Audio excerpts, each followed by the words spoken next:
Saudara yang terkasih di dalam Tuhan Yesus, tidak terasa waktu yang sudah kita lalui terus berjalan sehingga kita sudah ada di bulan September saat-saat ini. Tetapi berita yang baiknya, vaksin COVID-19 sudah diuji coba dan ternyata berhasil. Beberapa negara, bukan hanya satu negara yang menguji coba, tetapi banyak negara. Mereka menguji coba, mereka membuat vaksin. Terlebih di kota Bandung juga, kalau saudara perhatikan, mereka menguji. Dan kalau diperhatikan juga, bukan hanya 10 atau 20, bahkan sampai ribuan orang, saudara. Mereka menguji vaksin tersebut sampai harus berhasil. Mudah-mudahan bisa terus diuji, dicoba dan sampai berhasil, dan sampai nanti di awal tahun 2021 vaksin kembali bisa digunakan dan kembali kita bisa beraktivitas secara normal ketika vaksin digunakan.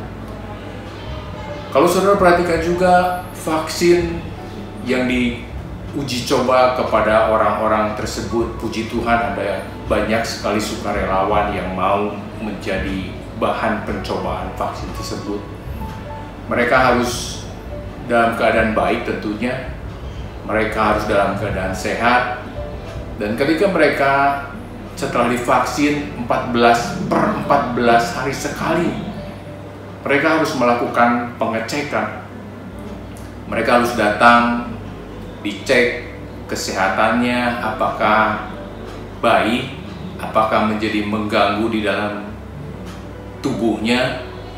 Mereka harus terus diuji per 14 hari sekali, supaya vaksin yang di dalam tubuhnya yang dimasukkannya membuat kekebalan, bukan merusak di dalam tubuhnya, tetapi membangun kekebalan di dalam tubuhnya. Itulah gunanya vaksin tersebut.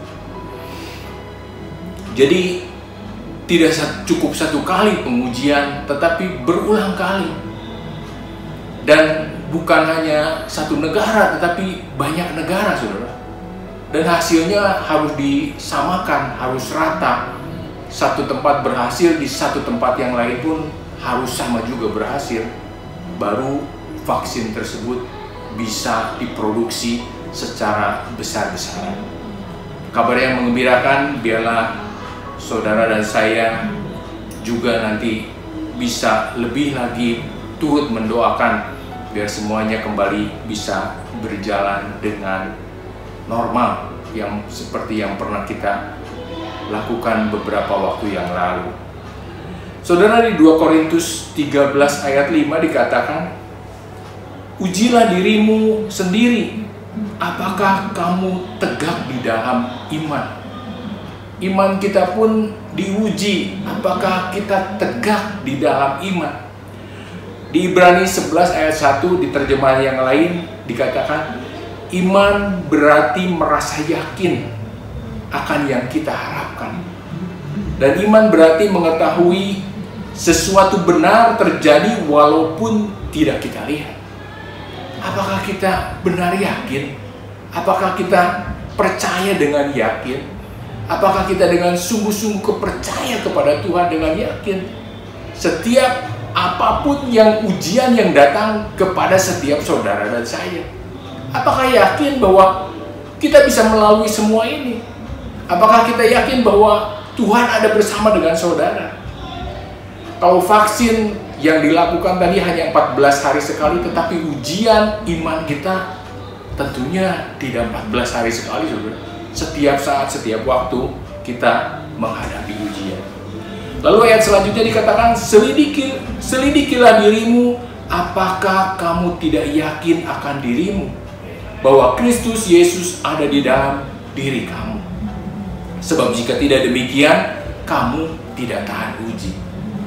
Ketika Yesus tidak ada di dalam kehidupan saudara dan saya, dikatakan kita tidak akan tahan uji. Jangan tinggalkan Tuhan.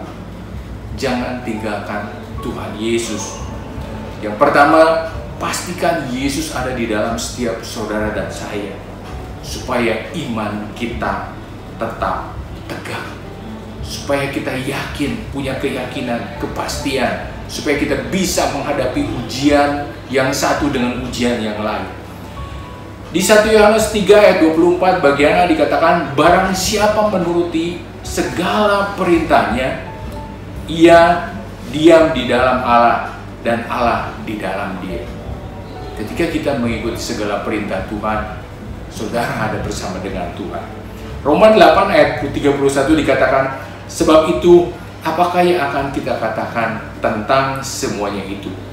Jika Allah di pihak kita, siapa yang akan melawan kita?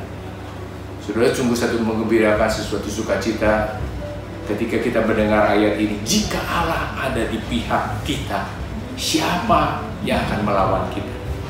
Jadi pastikan Tuhan ada bersama dengan saudara dan saya setiap saat, setiap waktu.